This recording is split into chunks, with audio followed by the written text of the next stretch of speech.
Baiklah, kali ini kita akan masuk ke materi terkait tentang bagaimana menyusun laporan keuangan berdasarkan data dari persamaan dasar akuntansi.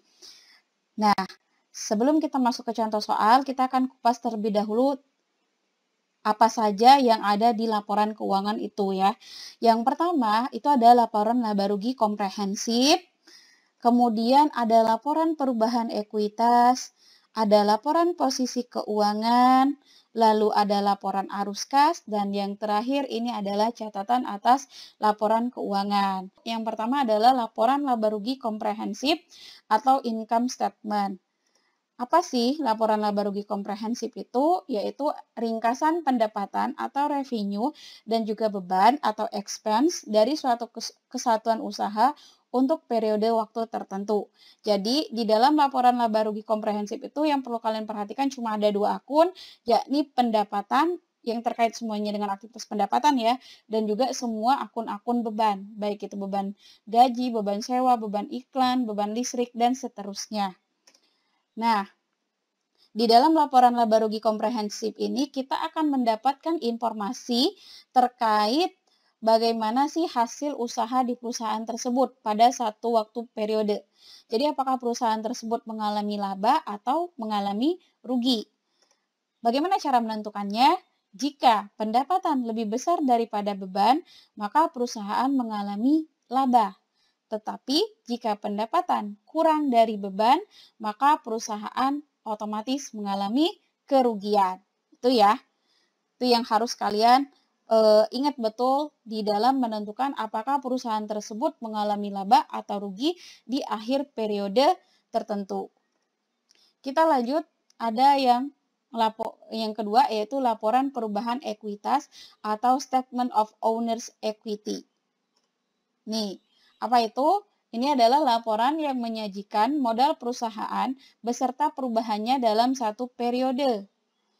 Jika perusahaan mengalami laba, maka modal akhir periode itu otomatis lebih besar dibandingkan di modal awalnya. Tetapi jika perusahaan mengalami rugi, maka modal di akhir periodenya itu otomatis lebih kecil daripada modal awal. Jadi, untuk menyusun laporan perubahan ekuitas ini, kita memerlukan data dari laporan laba rugi sebelumnya ya. Jadi ini berurutan. Kita buat dulu laporan laba rugi komprehensifnya, biar kita tahu apakah perusahaan tersebut mengalami laba atau rugi. Setelah itu, kita menyusun laporan perubahan ekuitasnya. Jadi di sini juga kita akan melihat apakah modal tersebut mengalami penambahan ya di akhir periode atau justru modal tersebut mengalami pengurangan di akhir periode. Jadi itu bergantung posisi laba ruginya. Nah, yang ketiga ada laporan posisi keuangan atau statement of financial position. Ini yang dulunya dikenal dengan istilahnya neraca. Jadi nggak berlaku lagi ya istilah neraca, yang berlaku itu adalah laporan posisi keuangan atau statement of financial position, di mana di dalam laporan ini menyajikan terkait aset, liabilitas, dan ekuitas pemilik di suatu perusahaan pada suatu periode tertentu. Ada dua bentuk posisi keuangan, laporan posisi keuangan. Yang pertama itu adalah bentuk skontro, di mana bentuk skontro itu ada sisi kiri, yakni aset, dan sisi kanannya ada liabilitas dan ekuitas ya. Terus kemudian yang kedua itu adalah bentuk stafel. Nah, di mana bentuk stafel ini dia menyusunnya ke bawah. Jadi aset terlebih dahulu, terus kemudian ada liabilitas, lalu diikuti yang terakhir itu adalah modal. Ini di bagian bawah. Itu untuk bentuk stafel.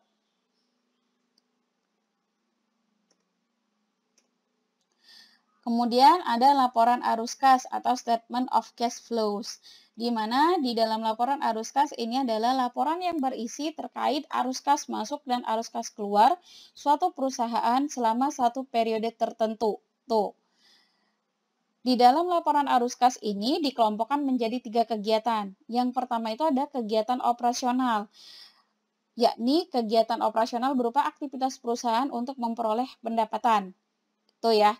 Kemudian ada kegiatan investasi, yakni aktivitas untuk membeli peralatan, aset tetap, atau barang lainnya untuk kepentingan jangka panjang.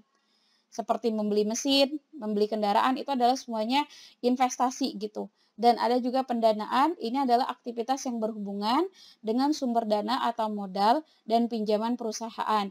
Bisa utang bank, ya kan, atau misalnya utang obligasi dan seterusnya. Itu untuk aktivitas pendanaan. Jadi di dalam laporan arus kas itu ada 3 aktivitas atau 3 kegiatan. Yang pertama kegiatan operasional, yang kedua kegiatan investasi, dan yang ketiga adanya kegiatan pendanaan. Ini. Nah, ini adalah bentuk laporan laba rugi komprehensif atau income statement, di mana di sini khususnya ini adalah bentuk laporan laba rugi pada perusahaan jasa ya. Nah, itu ada akun pendapatan, bisa kalian lihat di layar, pendapatannya ada apa saja gitu kan. Bisa ada pendapatan jasa, pendapatan servis gitu, pendapatan sewa dan seterusnya. Nanti kalian jumlahkan. Kemudian ada beban, bebannya juga banyak di situ. Ada beban gaji, asuransi, iklan, bunga, air dan listrik, penyusutan, dan seterusnya. Dan kemudian kalian tambahkan, jadi ada total beban. Lalu untuk menentukan laba atau ruginya kita selisihkan. Total pendapatan itu kita kurangkan dengan total beban, dapatlah nanti dia laba atau rugi. Jika pendapatan lebih besar daripada beban, maka keterangannya laba bersih ya. Tetapi kalau total pendapatan kurang dari total beban, maka perusahaan mengalami rugi bersih. Ini. Lalu ini bentuk laporan perubahan ekuitas. Ada 2 nih. Pertama kita pada saat perusahaan mengalami laba. Nah, ketika perusahaan mengalami laba, di situ kalian perhatikan modal awal, kemudian kita tambahkan dengan laba bersih, diselisihkan dengan prive. Ya, laba bersih dikurang prive itu adanya penambahan modal. Jadi laba awal kita tambahkan dengan penambahan modal, dapatlah modal akhir ya. Modal awal ditambah laba dikurang prive itu dapatlah modal akhir. Ini. Tetapi ketika perusahaan tersebut mengalami kerugian, maka rumusnya berubah nih. Jadi modal awal berapa, lalu rugi bersihnya kita tambahkan dulu dengan prive, kita kurangkan, yaitu untuk pengurangan modalnya. Jadi modal awal itu kita kurang dengan pengurangan modal dari hasil penambahan rugi bersih dan prive. Dapatlah di situ modal akhir. Jadi modal akhirnya otomatis lebih kecil dibandingkan dengan modal awal. Ini untuk yang bentuk laporan perubahan ekuitas pada saat perusahaan mengalami kerugian. Bisa dibedakan ya. Kalau dia laba berarti modal akhirnya lebih besar daripada modal awal. Kalau perusahaannya rugi maka modal akhirnya lebih kecil dibandingkan dengan modal awal. Dan ini adalah bentuk laporan posisi keuangan, di mana ini bentuknya bentuk skontro, artinya ada sisi kiri dan sisi kanan. Bisa kalian lihat di layar, di sisi kirinya itu adalah aset dan di sisi kanannya ada liabilitas dan ekuitas. Nah, kita akan mendata asetnya itu ada apa saja, ada aset lancar dan aset tetap. Kita kelompokkan dulu aset lancarnya, akunnya apa saja, lalu aset tetapnya akunnya apa saja, kita masukkan nominal masing-masing akun, lalu kita tambahkan. Demikian juga untuk di sisi kanan, liabilitasnya, ada liabilitas lancar atau jangka pendek, kita masukkan ada akun apa saja, lalu kita tambahkan. Berikutnya liabilitas jangka panjang, akunnya apa saja kita tambahkan juga, dan terakhir itu ada ekuitas, ya modalnya kita tambahkan juga. Dapatlah di sana total liabilitas dan ekuitas. Di sini namanya laporan posisi keuangan itu harus balance, jadi total asetnya itu harus sama dengan liabilitas plus ekuitas. Itu ya, ini untuk bentuk laporan posisi keuangan. Oke semuanya, kita akan masuk ke contoh bagaimana caranya menyusun laporan keuangan dari persamaan dasar akuntansi. Nah, bisa kalian lihat di layar, ini adalah persamaan dasar akuntansi di perusahaan usaha servis komputer Asifa pada periode 31 Desember 2009. Oke, di sini yang perlu kalian perhatikan adalah keterangan, kolom keterangan yang ada di persamaan dasar akuntansi itu. Kenapa? Karena inilah yang akan menjadi pedoman kita ya atau alat bantu kita dalam menentukan mana yang akan kita masukkan ke dalam laporan keuangan. Nah, laporan keuangan yang akan kita susun itu ada 3, mulai dari laporan laba rugi, kemudian laporan perubahan ekuitas, dan terakhir itu adalah laporan posisi keuangan. Pertama, kita akan menyusun terlebih dahulu tentang laporan laba rugi komprehensif. Nah, yang perlu kalian ingat dan tidak boleh dilupakan yaitu identitas perusahaan. Kemudian judul dari tabel tersebut, lalu periodenya. Di persamaan dasar akuntansi ini bisa kalian lihat, yaitu identitas perusahaannya adalah usaha servis komputer Ashipa. Maka kita cantumkan di sini ya, usaha servis komputer Ashipa. Lalu kita beri judul di sini untuk tabelnya di sini adalah laporan laba rugi komprehensif. Dan periodenya yaitu 31 Desember 2009.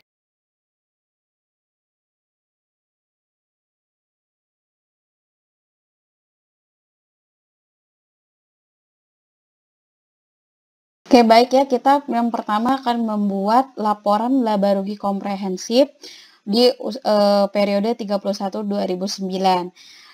Tadi sudah dijelaskan sebelumnya bahwa untuk di laporan laba komprehensif ini kita hanya fokus kepada 2 akun saja ya, yaitu akun yang berkaitan dengan pendapatan dan yang kedua itu adalah ya, akun yang berkaitan dengan beban apa saja yang ada di perusahaan tersebut pada satu periode. Perhatikan di persamaan dasar akuntansinya, sini bisa kita lihat yaitu di keterangan, kolom keterangan yang ada di persamaan dasar akuntansi. Kenapa? Karena inilah yang menjadi alat bantu kita. Oke, kita lihat dulu nih pendapatannya. Jadi pendapatan apa saja sih yang ada atau berapa kali sih perusahaan tersebut menerima pendapatan. Untuk pendapatan ini kita akan menjumlahkan baik itu dia yang sudah diterima pendapatannya atau pendapatan jasanya yang belum diterima. Jadi itu kita totalkan, seperti itu ya. Jadi bisa diperhatikan di sini ada pendapatan jasa di tanggal 14 Desember. Kemudian ada pendapatan jasa tetapi belum kita terima, itu tetap kita akui sebagai pendapatan. Jadi kita masukkan 12.500.000, lalu ada pendapatan jasa lagi, kita terima di tanggal 25.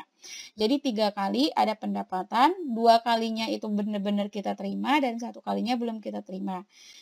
Oke, kita jumlahkan jadi ada 35 juta ya. Kemudian ada berapa nih? 12.500.000. Oke, ada 12.500.000 ya kan? Dan yang ketiga nih ada 5 juta. Nih ada 5 juta. Oke. Baik. Nah, kita tambahkan saja. Berapa jadinya? Yaitu 35 juta ditambah 12.500.000, 47.500.000 ditambah 5 juta berarti 52.500.000. Maka di sini kita masukkan pertama itu adalah pendapatan ya. Pendapatan. Oke. Tadi pendapatannya ada pendapatan jasa aja ya, pendapatan jasa servis karena ini usaha servis. Pendapatan jasa servisnya nominalnya adalah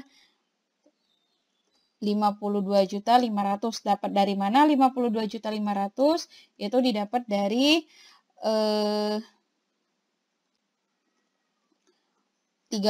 juta ditambah 12.500.000 ditambah dengan 5 juta rupiah ya, ini ada di tanggal 14, kemudian ada lagi di tanggal 19 dan di tanggal 25 Desember. Tuh, itu pendapatannya. Nah, setelah ini adalah pendapatan, maka kemudian kita akan mencari bebannya. Beban-bebannya ada apa saja? Bergantung dari keterangan kita lihat. Ada apa saja bebannya? Bebannya ada, yang pertama beban listrik, air, dan telepon. Karena perusahaan harus bayar listrik, air, dan telepon ya. Kemudian ada bayar upah, maka itu beban upah. Perhatikan di keterangannya. Lalu ada lagi apa nih? Oh, ada beban perlengkapan. Kenapa? Karena perlengkapan tersebut sudah terpakai, maka kita katakan itu beban ya. Demikian juga dengan peralatan. Peralatan ketika dia sudah terpakai, maka kita katakan itu beban. Jadi beban peralatan. Nah, berarti di sini ada 1, 2, 3, dan 4. Nah, perhatikan di sini. Bayar sewa dibayar di muka itu bukan beban. Kenapa? Karena sewa dibayar di muka ini termasuk bagian aset. Jadi kita nggak cantumkan di dalam laporan laba rugi. Ada juga yang bayar utang. Bayar utang juga bukan masuk ke dalam laporan laba rugi. Ingat, yang di dalam laporan laba rugi itu hanya pendapatan dan beban. Ya. Jadi bebannya ada 4 tadi. Ada beban air, listrik, dan telepon. Kita lihat di situ jumlahnya berapa. Jumlahnya adalah 500.000. Ini kan ada minus nih berkurang. Kita tulis berarti di sininya juga tanda kurung nih. Di 500.000 rupiah. Ya. Kita sesuaikan dulu aturannya. Oh iya, nggak usah pakai RP. Nih. Ini kan udah otomatis. Ya, terus ada beban. Tadi ada beban upah berapa? 5 juta rupiah. Oke, ada beban upah nominalnya 5 juta rupiah. Lalu ada apa saja? Ini ada yang terpakai. Perlengkapan berapa? 1.500.000. Berarti di sini kita masukkan juga nih beban perlengkapan nominalnya 1.500.000.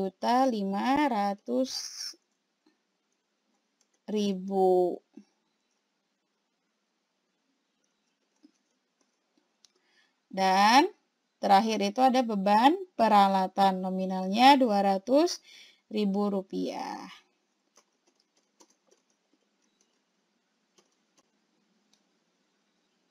Nominalnya 200.000 rupiah.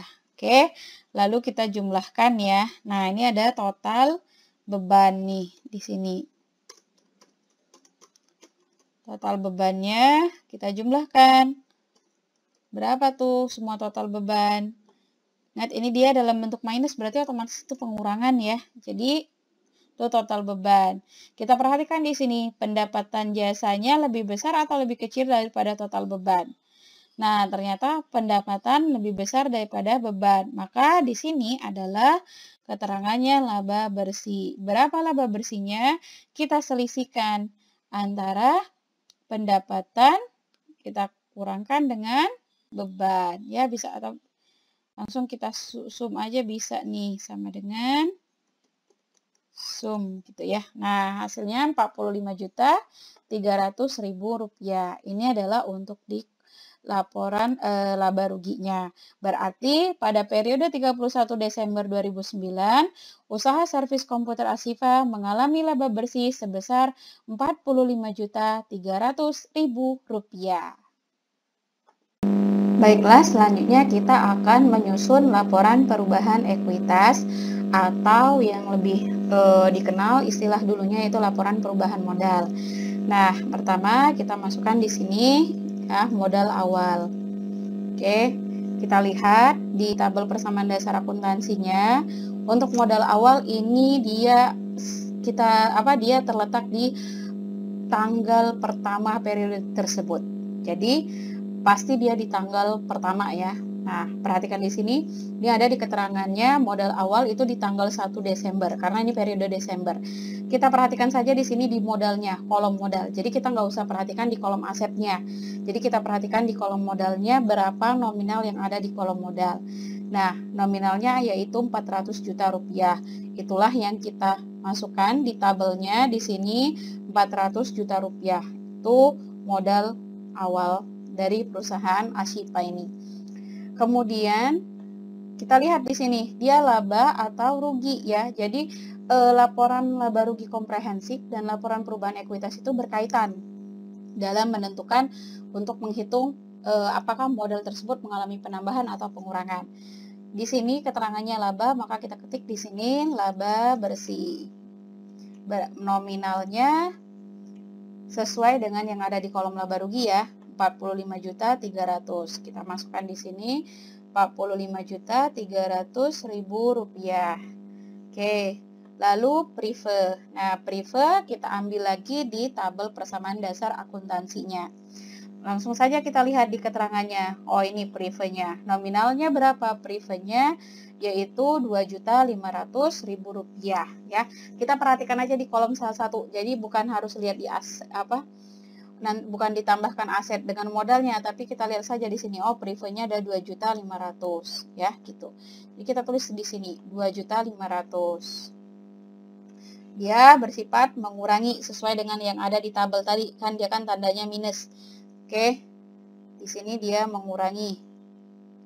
Jadi, prive ini bersifat mengurangi modal. Karena kan diambil uangnya untuk keperluan pribadi. Maka, laba bersih dikurang prive. Di sini ada keterangannya yaitu penambahan. Jadi, nanti ini untuk kita tambah ke modal awal. Penambahan. Oke. Nah, kita masukkan di sini, kita scroll deh. Ya, jadi laba bersih dikurang dengan prive. Hasilnya yaitu Rp42.800.000. Lalu modal awal kita tambahkan dengan penambahan tadi, sehingga dapatlah modal akhirnya. Kita tambah tuh modal awal ditambah dengan penambahan modal tadi. Ya. Maka modal akhirnya Rp442.800.000. Ini ya. Kemudian kita langsung masuk ke laporan perubahan ekuitas atau dikenal istilah dulunya itu neraca. Tapi kita nggak berlaku lagi neraca, jadi neraca udah dihapuskan, digantinya yaitu laporan perubahan ekuitas. Nah, bentuk laporan perubahan ekuitas ini adalah bentuk skontro ya, jadi ada sisi kiri aset, kemudian di sisi kanannya itu liabilitas dan ekuitas. Oke, kita masukkan dulu nih aset. Aset itu kan ada dua, aset lancar dan aset tetap. Sekarang kita cari akun yang ada di aset lancar.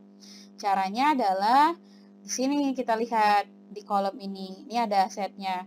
Nah, kas, piutang, sewa dibayar di muka, dan perlengkapan itu adalah bagian aset lancar. Kalian ingat aja patokannya peralatan, kendaraan itu yang intinya yang dia bertahan lebih dari setahun itu berarti aset tetap. Kalau dia kurang dari setahun berarti itu aset lancar. Ya. Nah, berarti ada 4 akun di sini. Kita masukkan mulai dari kas, piutang, terus ada sewa dibayar di muka, dan perlengkapan. Ya, kita lihat nominalnya. Caranya nominalnya berapa? Kita lihat paling akhir, jadi saldo akhirnya ya. Saldo akhirnya inilah yang kita lihat. Berapa nih? Untuk di kolom kas yaitu Rp172.500.000. Maka kita tulis di sini. Tuh, itu di kolom kas. Berlaku pun juga dengan kolom yang piutang. Piutang juga kita lihat paling akhirnya Rp9.500.000. Kita masukkan juga di sini Rp9.500.000. Lalu ada apa lagi? Sewa dibayar di muka. Kita lihat sewa dibayar di muka. Kita scroll sampai ke bawah. Nominalnya Rp35 juta. Masuk di sini. Dan terakhir yang di aset lancar ada perlengkapan. Berapa? Kolom perlengkapan nominalnya yaitu Rp23.500.000. Nih ya. Nah, kita jumlahkan. Maka untuk total aset lancarnya kita jumlahkan di sini sama dengan, kita scroll semua tuh, semua akun yang ada di aset lancar kita enter. Itu dia jumlahnya Rp240.500.000. Lalu kita menghitung aset tetap. Oke, Aset tetapnya ada apa saja? Aset tetapnya ada peralatan dan kendaraan. Kita tulis di sini peralatan dan kendaraan. Sama juga kita lihat berapa nominal peralatan, kita scroll sampai bawah, saldo akhirnya Rp39.800.000. Kita masukkan di sini. Nah, lalu ada apa lagi? Kendaraan, ya, kendaraan Rp250 juta. Tuh kendaraan Rp250 juta. Oke, kurang 01 nih. Nah, kita totalkan juga. Maka untuk total aset tetapnya kita jumlahkan nih di sini.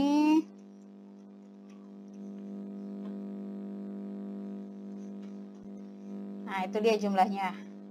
Rp289.800.000. Maka kita gabung.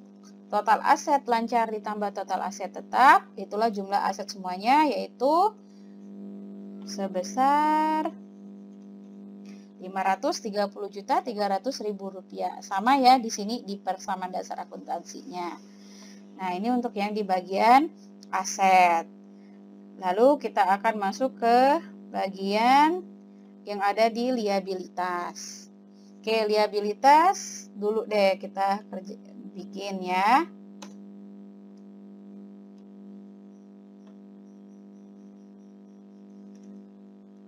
Nah, liabilitas yang pertama tuh liabilitas lancar atau liabilitas jangka pendek, sama aja. Jadi ada yang mengatakan dia jangka pendek, ada yang mengatakan dia liabilitas lancar. Ada akun apa saja? Biasanya untuk di persamaan dasar akuntansi ini semuanya itu adalah akun liabilitasnya liabilitas jangka pendek ya, utang usaha sama utang bank. Kalau untuk liabilitas jangka panjang itu biasanya utang hipotek, utang obligasi, tapi jarang. Nah, kita masukkan aja tuh di liabilitas jangka pendek ada utang usaha, juga ada utang bank. Utang gaji, utang pajak itu juga masuk ke liabilitas lancar atau jangka pendek. Kita lihat lagi nominalnya, ya, perhatikan lagi nominalnya. Untuk utang usaha, kita scroll sampai ke bawah, nominalnya itu Rp37.500.000. Kita tulis di sini, Rp37.500.000. Lalu utang bank, kita lihat juga berapa utang banknya. Ya, kita scroll kolom utang banknya sampai ke bawah, yaitu Rp50 juta. Masukkan di sini. Nah, kita totalkan. Total liabilitas lancarnya adalah kita tambah Rp37.500.000 ditambah Rp50 juta. Jumlahnya yaitu Rp87.500.000. Untuk liabilitas jangka panjang, karena dia tidak ada akunnya, maka kita kosongkan saja ya, begini. Nah, kita masuk ke ekuitas. Ekuitasnya yaitu untuk yang di persamaan dasar akuntansi ya, khusus di persamaan dasar akuntansi, modalnya kita ambil di tabel persamaan dasar akuntansi. Ya, ini ada kolom modal, kita scroll sampai ke bawah. Nah, ini nominalnya Rp442.800.000. Kita ketik di sini ya. Rp442.800.000. Tuh, kelebihan 0 jadi 4M deh. Nah, ini ya. Kita tambah. Maka total liabilitas plus ekuitasnya adalah, kita jumlahkan total liabilitas lancar ditambah total liabilitas jangka panjang ditambah dengan ekuitas. Tuh, jadi jumlah sisi kiri sama sisi kanannya sama ya. Nah, ini khusus di laporan perubahan ekuitas ketika kita menyusunnya berdasarkan dari tabel persamaan dasar akuntansi. Tuh. Tapi sebenarnya sama kalau kalian mau perhatikan. Jadi modalnya ini adalah modal akhir. ya. Modal akhirnya di sini. Nih, jadi kalian nggak usah mau dari persamaan dasar akuntansi, bisa kalian lihat dari laporan perubahan ekuitas pun sama. Jadi perhatikan di sini, tadi intinya kan dia saling berkaitan. Pertama kita menyusun laporan laba rugi komprehensif, dapatlah labanya sebesar Rp45.300.000. Lalu dari laba bersih ini kita menyusun laporan perubahan ekuitas. Ini bisa kalian perhatikan nih ya. Jadi masuk di sini laba bersihnya ada 45.300.000. Kita hitung modal awal ditambah laba bersih, kemudian kita kurangkan dengan prive, dapatlah modal akhirnya Rp442.800.000. Dan terakhir kita membuat laporan perubahan ekuitas. Di mana di sini asetnya tadi kita ambil semuanya dari persamaan dasar akuntansi, demikian juga untuk liabilitas dan ekuitas. Nah, kalau kita perhatikan ternyata ekuitas yang ada di persamaan dasar akuntansi khusus untuk modal itu sama persis dengan yang laporan perubahan ekuitasnya di modal akhirnya, yaitu jumlahnya sama-sama Rp442.800.000. Itulah kenapa kita harus menyusunnya secara berurutan. Jadi bisa kita cross check apakah ini sudah berkaitan ataukah ini malah ada yang keliru kita masukkan nominalnya. Itu ya. Ini untuk yang menyusun dalam bentuk formatnya. Jadi ini bentuk format. Kalau misalnya kita mau menghitung laporan laba ruginya tidak menggunakan format, sebenarnya bisa saja laba atau ruginya kita hitung, yakni total pendapatan dikurang dengan total beban. Itu bisa ya gampangnya. Nah, nih. Kalau misalnya pendapatan lebih besar daripada beban, maka kita mengalami laba. Tapi ketika pendapatan lebih kecil daripada beban, maka kita mengalami yang namanya rugi. Demikian juga untuk menghitung modal. Modal akhir itu kalau misalnya laba, maka caranya adalah modal awal ditambah buka kurung laba bersih dikurang dengan prive. Ini ya. Oke. Tapi ini khusus jika laba ya. Nah, jika laba, cara ngitungnya gini. Tapi jika rugi, jika perusahaan mengalami kerugian, maka untuk menghitung modal akhirnya, yaitu modal awal dikurang, nih ya, rugi bersih ditambah prive. Jadi itu yang harus kalian perhatikan rumusnya. Kalau yang ini menghitung aset untuk di bagian laporan perubahan ekuitas, aset itu didapat dari bisa dia liabilitas ditambah ekuitas. Ya. Aset itu ada aset terdiri dari aset lancar ditambah dengan aset tetap. Ini untuk rumus dari sini. Nah, itu rumus sederhananya, tapi nanti bisa kalian perhatikan juga di soal rumus ini bisa dibolak-balik. Jadi, bisa jadi soal tersebut menanyakan berapa sih modal akhirnya, berapa sih privenya, maka kalian harus ingat aja rumus dasarnya ya atau rumus awalnya dari masing-masing laporan keuangan ini. Sekian materi untuk laporan keuangan yang disusun berdasarkan dari persamaan dasar akuntansi. Bisa kalian review kembali materi-materinya yang sudah saya upload di video mulai di YouTube ini khususnya, mulai dari struktur dasar akuntansi sampai yang video yang ini, yaitu terkait dengan bagaimana sih menyusun laporan keuangan pada persamaan dasar akuntansi. Jangan bosan untuk selalu menonton video yang saya upload di YouTube channel saya, karena masih banyak lagi video-video materi khususnya akuntansi dan juga ekonomi yang sangat bermanfaat buat kita semua. Terima kasih, sampai jumpa lagi di video selanjutnya.